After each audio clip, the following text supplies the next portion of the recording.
ఇప్పుడు రాబోయే 2024 ఎన్నికల్లో ఏ ప్రభుత్వం రావాలనుకుంటున్నారు? డెఫినెట్ గా వైఎస్ఆర్ ప్రభుత్వం రావాలి. ఎందుకని వైఎస్ఆర్సీపీ రావాలనుకుంటున్నారు? ఎందుకంటే ఇప్పటి వరకు ఇచ్చిన హామీలు కానీ, అతను చేసిన అభివృద్ధి కానీ, నెక్స్ట్ ప్రతి గ్రామంలో అతను పెట్టిన గ్రామ సచివాలయాలు అవి ఉన్నాయి కదా, అది చాలా మంచి కాన్సెప్ట్ అన్నది. వేరే రాష్ట్రాల్లో కూడా పెట్టాలనుకుంటున్నారు చూడు, వేరే రాష్ట్రాల్లో కూడా పెట్టాలనుకుంటున్నారంటే అది ఎంత మంచిదో మనం అర్థం చేసుకోవాలి. అతను లేకపోతే అవి ఉండవని మాకు అనిపిస్తుంది. అందుకే ఈ ప్రభుత్వం మనకు రావాలి. మరి మీరు మేనిఫెస్టో చూసారు కదా, మీకు అందులో నచ్చిన అంశం ఏంటి?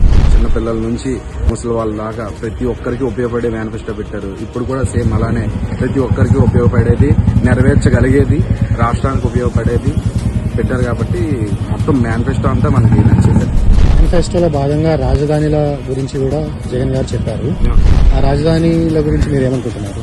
రాజధాని విశాఖపట్నం రాజధాని అంటే ఆల్రెడీ స్మార్ట్ సిటీల్లో ఒకటి విశాఖపట్నం అన్న.